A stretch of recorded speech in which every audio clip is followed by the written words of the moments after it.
So there you go. Those take care. Y'all have a good evening and a wonderful show. You recording?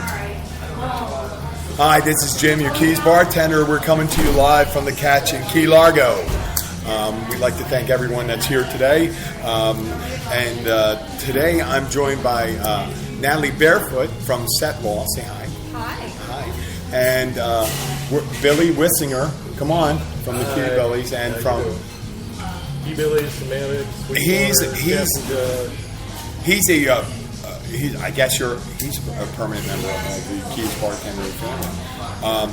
Today, I labeled this show called A Nitwit Goes to the Bar, and I just a couple days ago I saw a guy come out, and I think, wow, this gentleman came to the bar. He was wearing a cutoff shirt. He had a mullet, and he goes and orders a beer. He bangs his glass that he has. No, he wasn't, because he didn't get a beer right away.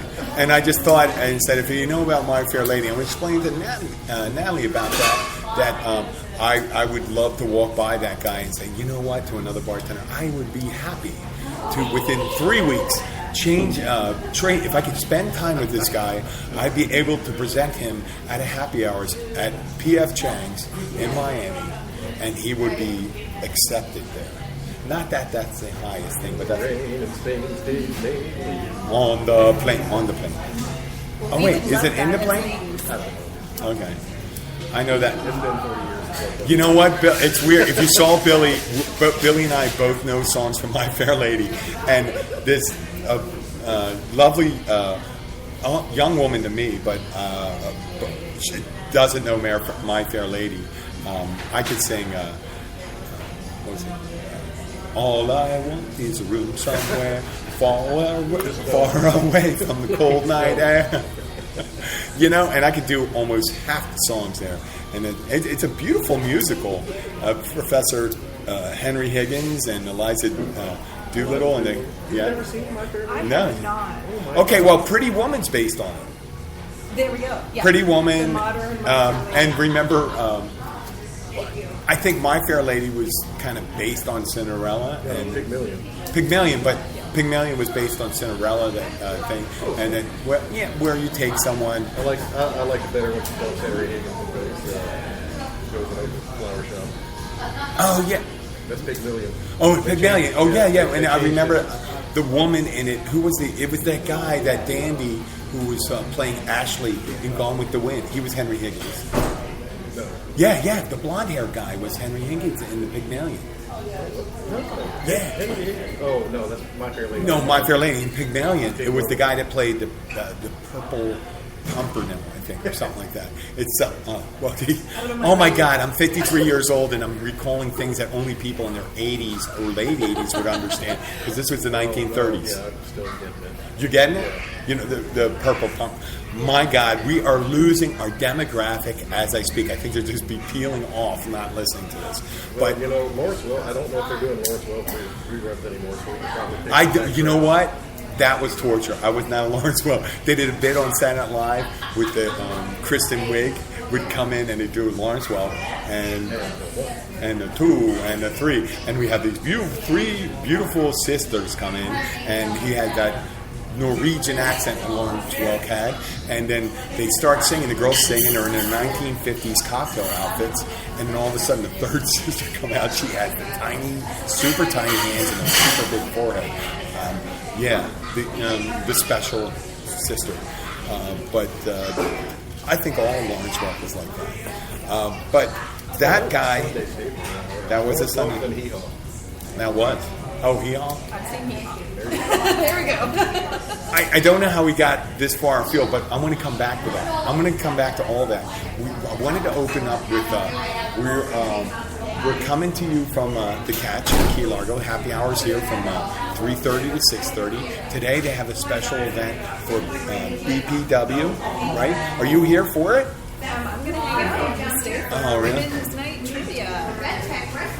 Well, But I'm here for this. I think you're a ringer. I think you'd be a ringer. And you know what? I'm going to get you talking to the flat part of it. There you go. That's it. You are good. Yes. Yes. And BPW, what's that BPW stand for? Business Professional Women. No reason to read anything more into that. But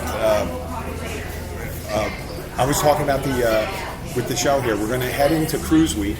I'm going on a Carnival Cruise on Saturday. We're going to be doing 3 podcasts from the cruise. It'll be the second day on, I think it's going to be on Sunday, the 23rd. I'm doing a live cast. On the 26th, after we leave St. Kitts, and we're going to do a wrap-up show on the 29th. And here at the Catch, and you're invited back, August 2nd on Wednesday, when I'm back from the cruise, I'll give a recap of the cruise, and we're going to go into, we have a product demonstration. We're going to go and demonstrate some of the products. We're going to offer it to the people that come into the Catch. And some of the things, we're going to have Tanteo tequila. We're going to have Skinny Girl vodka. We're going to have... did I hear that we're not going to have a human sacrifice? I keep on throwing that in there, but no human sacrifice. That currently Monroe County does not allow that. I know, but Natalie's an advocate for cetaceans. Is that the right way to say it? Cetaceans. Cetaceans. Salutations for cetaceans. And we're going to be talking about that shortly. But I'll get back to that. We're on the podcast. Also, we have, I wanted to give a shout out to Deep Daddy Vodka. And Deep Daddy Vodka has a lemon vodka that we're going to be presenting as the new lemon drop. Because you can just do a lemon drop. You use real lemon juice for that. And you just pour it over rocks and you strain it and it's a lemon drop. That's it. That's all the bartender stuff we're going to be talking about the rest of the day now. Okay? No, that's pretty much it. We had that guy that came in. Again, he came in with a who farted ? T-shirt. He was waving his money. He was bragging about how, you know what, that pepper spray isn't that strong. I've had plenty of girls sprayed in my eyes. And that, I don't think that's actually... Yeah, I know, that does. You know, if you have a legal document from someone that says you cannot get within 200 yards of a person, you know you've arrived. And right now I'm going to get to our guest right here, Natalie. And the great thing about being a bartender anyways is that you get to meet all these interesting people. And it was... Oh my gosh, it must have been, so now it's July, so it must have been February, I think, first time. Natalie came in, and I got the chance to talk to her, and she gave me her card, and she's an advocate for cetaceans. I'm saying it wrong again, you're correct me, but it's all right, because I hardly can say my name correctly. I'm intended. And you're the executive director of CET Law, and you're a lawyer.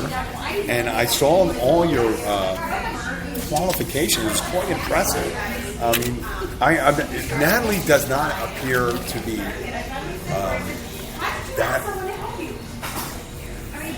I don't know, as old as a person to have that many qualifications, but I mean, she obviously she lives. No. You know what? As a bartender, I never ask a woman's age. I don't guess her age. I say, hell, when a woman says, guess how old I am, I'll go, well, wait. Well, it depends. Yeah, it depends. Yeah. If they say 20, if I'm going to say 29, you got to card them. You got to card. I would card you. All day. I think you have a new favorite person. They're 41. I'm not sure. Wow, really? Oh, I was thinking 32. I was thinking 32. Wow, okay. I'm proud. Proud of my age. Well, you're based... I've been 39. Oh, gosh. I'm going to be 54. The tables are turned here. I'm going to be 54 in 5 weeks. 5 weeks I'm going to be 54. Yeah. But you're based here in Florida, and your office is here in Key Largo, and you're the executive director of CET Law. And how would you describe your group? So, Which stands for Whales, Dolphins, and Porpoises. So CET Law, we work to promote protections through the law and to whales, dolphins, and porpoises. So I was discussing this with Natalie before. There's so many advocacy groups that you have out there for people that are underrepresented. Then we have poor people, we have refugees, we have people that grow up in war zones, and these higher order mammals that they don't have a voice. And we're still in Japan. Still in Japan, they're are they still doing those hunts in Japan? Unfortunately. Yeah, so they're doing two things in Japan. They have the Taiji dolphin scholars, which are seasonal, where they slaughter dolphins, and they before they slaughter them, they kind of herd them into a cove, and they pick the beautiful ones that look the most beautiful, and they sell them to captive facilities around the world, and then they slaughter the rest of them and use it for meat and food products. So this is not like subsistence level Inuit harvesting. Oh no! Well, yeah, this is. Well, they got. I think Japan also does that thing where they had that questionable whale research thing where they were saying they were getting a. They got a. What would you call it? Not a shortcut, or they work a workaround in order a loophole to get to target still get whales. I mean. There's an exception. There's a moratorium around the world. There are a couple of exceptions, you mentioned, like Aboriginal subsistence, where they have an exception. Scientific research and standards to whales. And in fact, they just passed in the last month a national law in Japan, which will allocate more funding to renovating the ships that they use to kill and harvest the whales. And it also includes some other provisions, for example, allowing facilitating them to go after organizations like Sea Shepherd who come into their waters and try to intercept and interfere with the whaling, as well as those from Sea Shepherd and other organizations, the Dolphin Project and others that go into Taiji and monitor the code and keep track of what's going on. So now there's ways to actually stop people from coming out and report and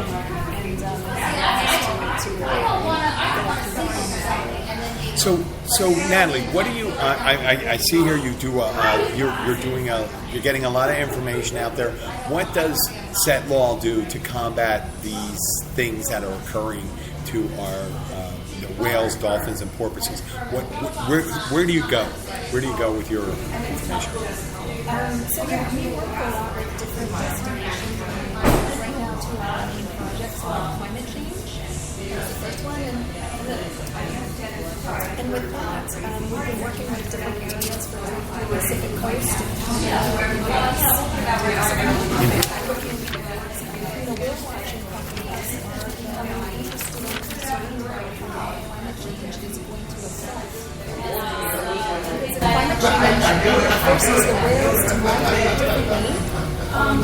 They may or may not have whales to watch in 10 years or something like that. So we're working in different areas around the world, actually. Across the North American Pacific coast and also in the South Pacific.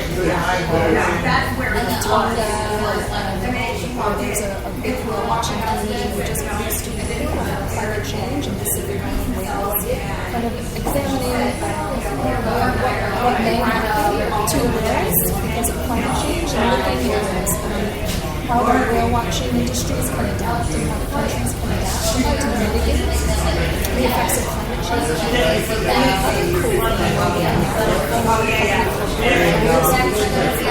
is to, when you die, Many years in the future. Many years in the future.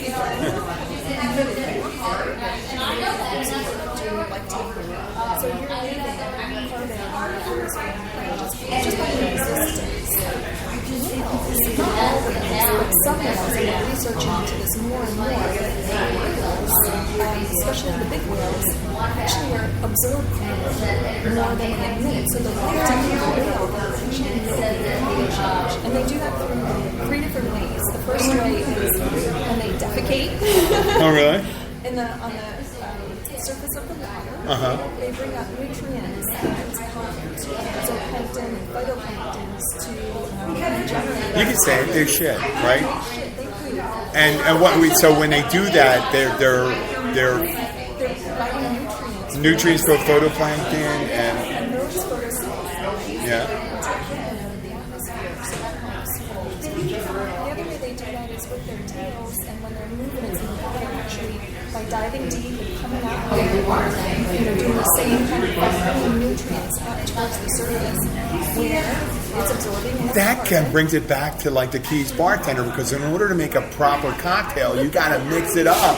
You got to shake it. I don't mean to take this is serious stuff. I apologize on, but so they when they dive down and they're just going through these there's different temperature zones in the ocean. They're just mixing it up. And then the last way they help to absorb carbon is when they die, their carcasses fall into the bottom of the ocean, and that's called carbon sink.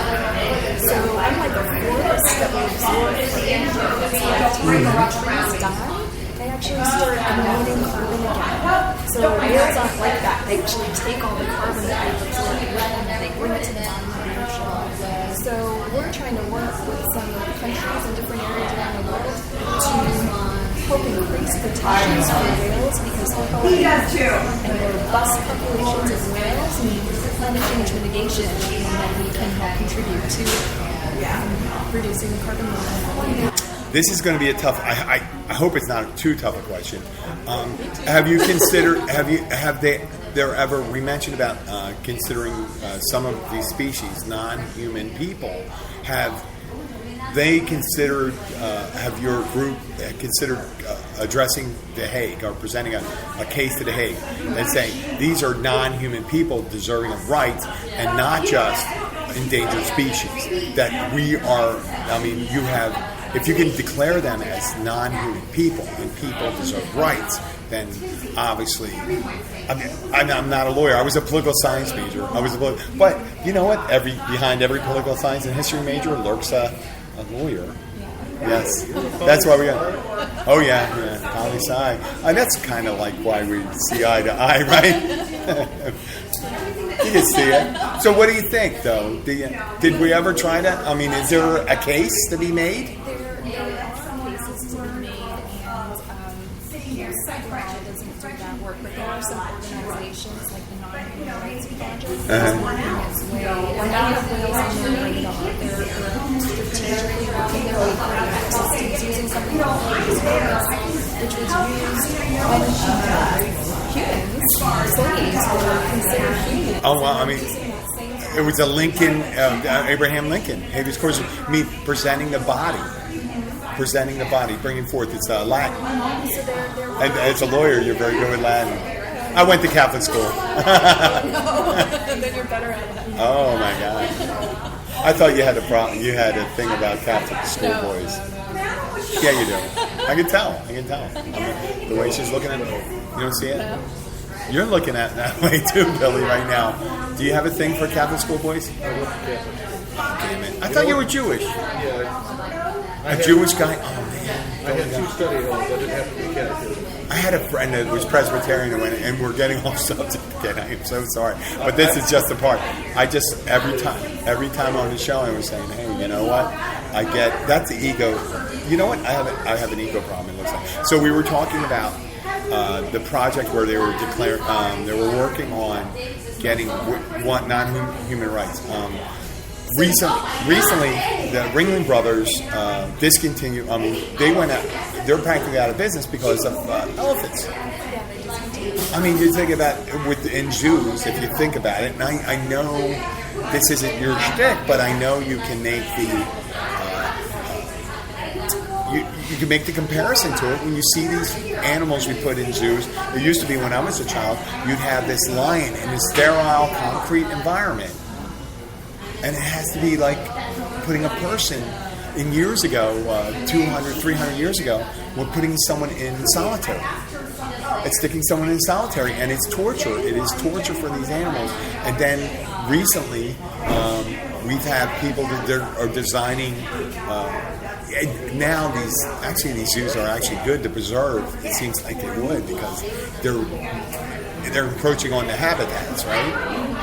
I mean, we're encroaching on whale habitats and things like that. Acidification of the oceans.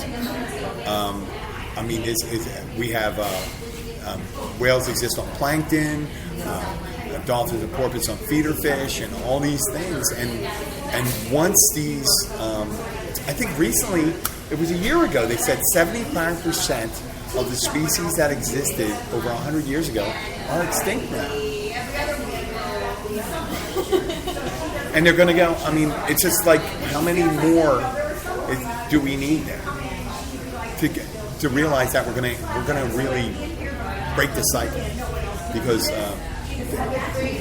it's just like I understand people have this feeling. There's a counter argument that it's a dominionist argument that we're the top of the food chain. We get to do whatever we want and forget about the rest of it. But I mean, if you are caring about our existence, you should care about their existence. Because when they die, we die. When you always hear that thing, when the last tree, the last flower, the last butterfly, whatever exists, there's not going to be, and the last human's going to be, that's not going to be much further behind. I agree completely. I mean, what do you think about, and especially I love using these engravings as a kind of example of how we're treating our oceans, because they live in the oceans, and we see them dying from the actions that we're taking, pollution, overfishing, ship strikes, and things like that. It's eventually going to come to us. We're not immune from that. We need the ocean. We need the resources in it. So a more measured and equal use of I mean, as a political scientist and historian, I'm not saying I'm a historian, I'm not a doctor, but there's undeveloped countries, and if developed countries aren't providing them with resources to feed their people, they're going to go and they're going to overfish. They're going to do these things, and then you have these countries trying to catch up. And hopefully they will have that.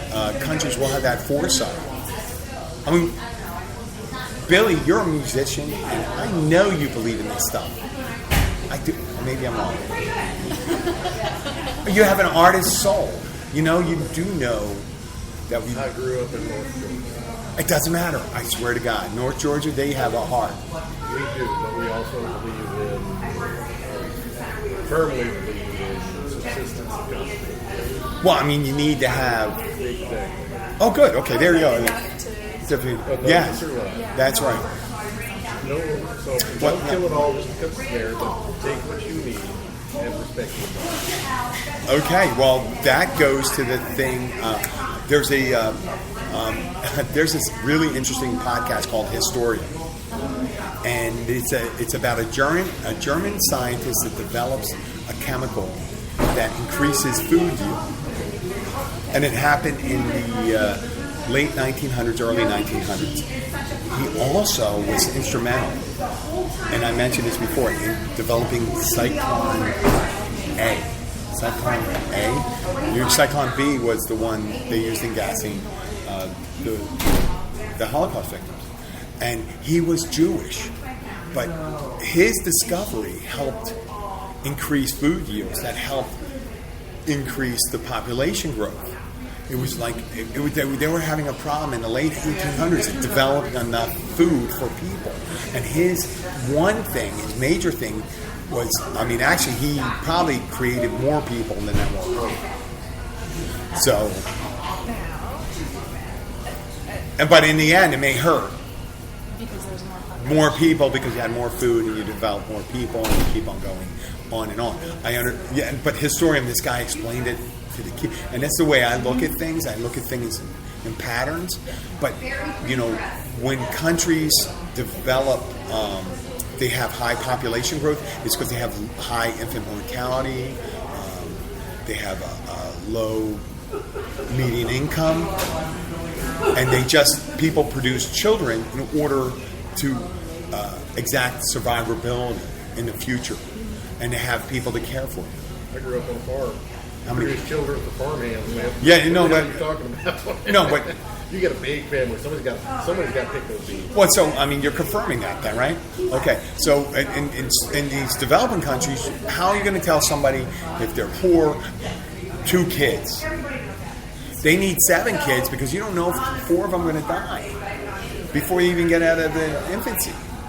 So that's the thing, and then we make these decisions from our position without looking at theirs.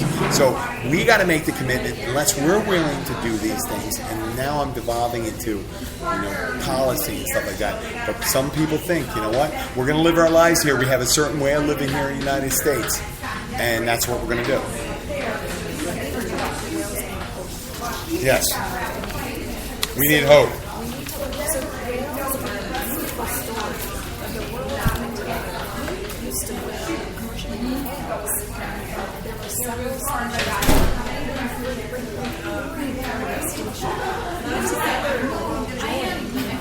Created an international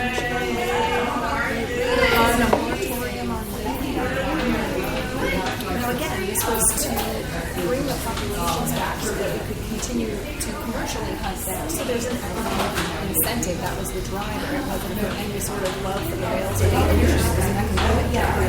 But nonetheless, we came together with the moratorium in place. And guess what? Right now, most of the populations of whales still a number of them that are endangered. How about northern rights? They got their name the right whale because they were right. Well, you know what? It's nice to hear good news. We're Natalie, we're going to keep you here for 1 second, okay? Billy. Okay. Natalie, I'm going to keep you here for this, and we're going to be finishing up here shortly. But I want to go over something.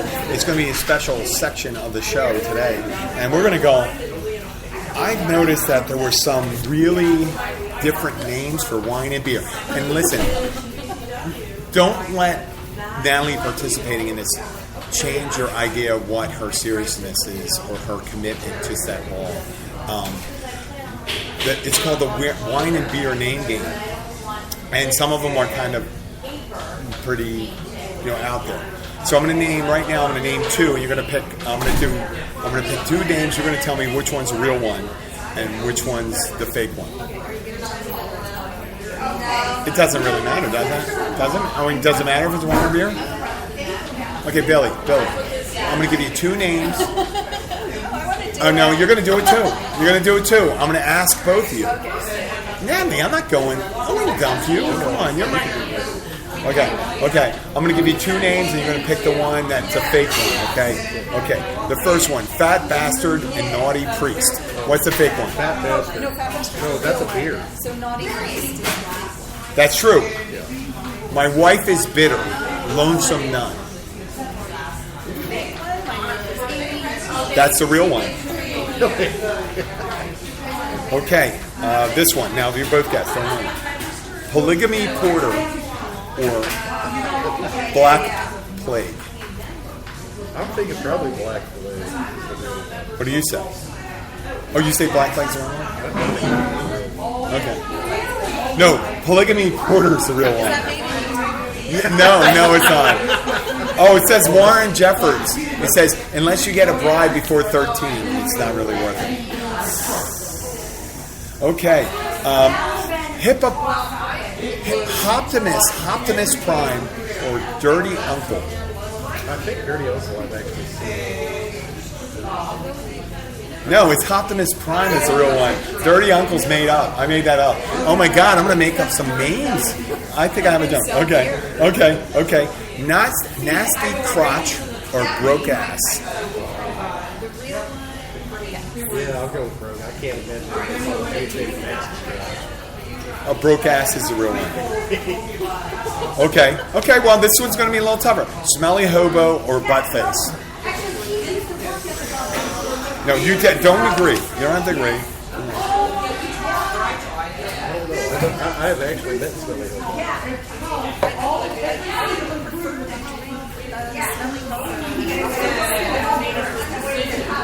You? Okay. No, it's butt face is the real one. Okay, how about this one? Broken condom or panty peeler? We used to make a drink called Pink Penny Holder. No, okay. Okay. Broken condom or panty peeler? One of them's real and one's them fake.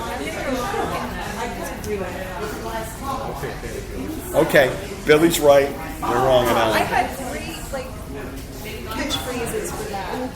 Oops. Well, there is one called. There is a beer called Oops. Oops. Okay. What's the other saying? Beer, helping other people get laid. Laid and of course, yeah. Okay, it's a wonderful wine or Santa's butt. It's a wonderful wine or Santa's butt. Which one's the real one? I'm going to have to say Santa's. It's a real one? Yeah. It's Santa's butt's the real one. Santa's butt. Okay. This one's going to be slightly. This is going to be slightly off kilter. Hebrew or Shiva Shiraz.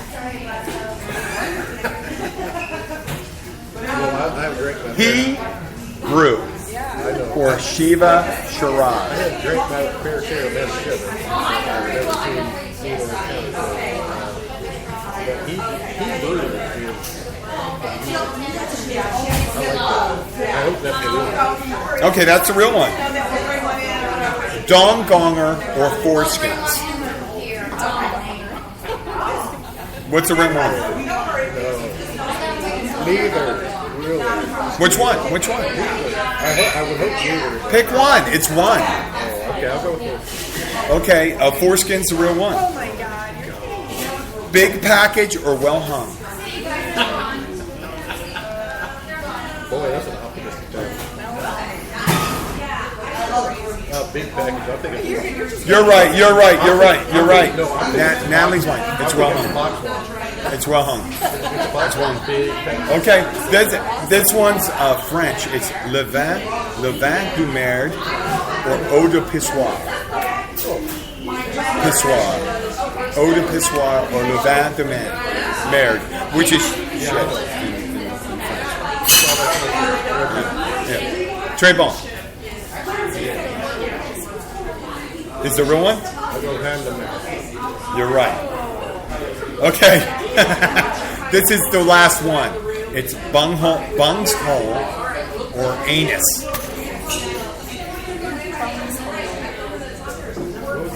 Bung's hole or anus. Cornholio. And, oh, you knew that. You didn't know My Fair Lady. You know Cornholio. Okay. Oh my God, the lawyer. Oh my God, the finest finishing schools in Canada. Right? You're from Canada, aren't you? Oh, you're so polite and such a lady. We're going to be wrapping this up. But which one is it? Bung's hole. What do you say? It's anus. Okay, ladies and gentlemen, this is the Keys Bartender Show. We're going to wrap it up next week, starting on the 23rd. We're doing a live podcast from Carnival Cruise Lines. We're also going to do one on the 26th and the 29th from at sea. We'll do a special product rollout by some of the distributors here on August 2nd here at the Catch in Key Largo. It starts at 4 o'clock. And I'm going to thank Natalie Barefoot from CET Law for coming here. I want to thank Paige and Kathy here at the Catch.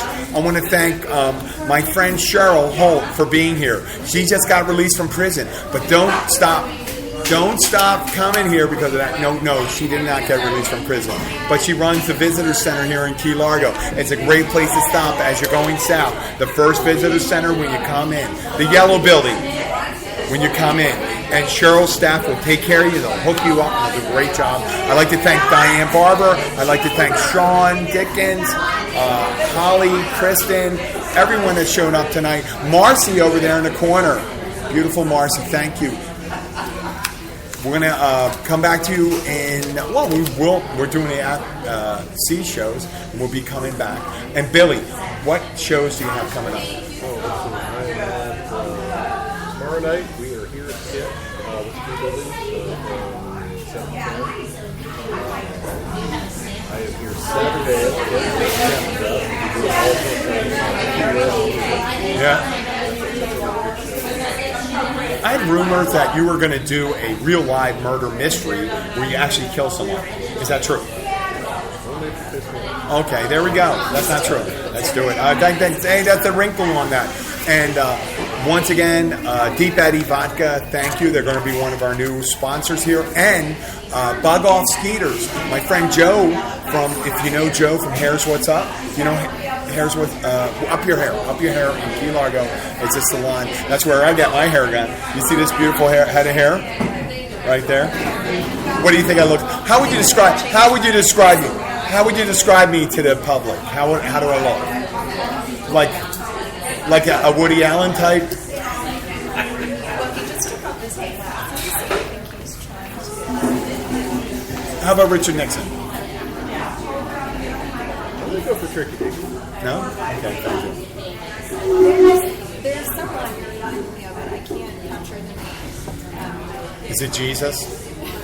No, that's me. It's Jesus. Okay. Well, I'm going to thank everyone for being here today, and thank you very much. This is Keys Bartender signing off, and we'll see you from the Carnival Cruise Lines, and we'll be back here from Key Largo and on August 2nd, and we'll have a big show here. We're going to ask everyone to come out for it. Thank you very much.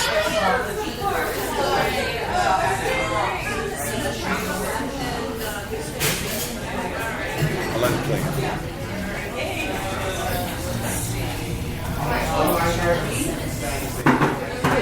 Kill it.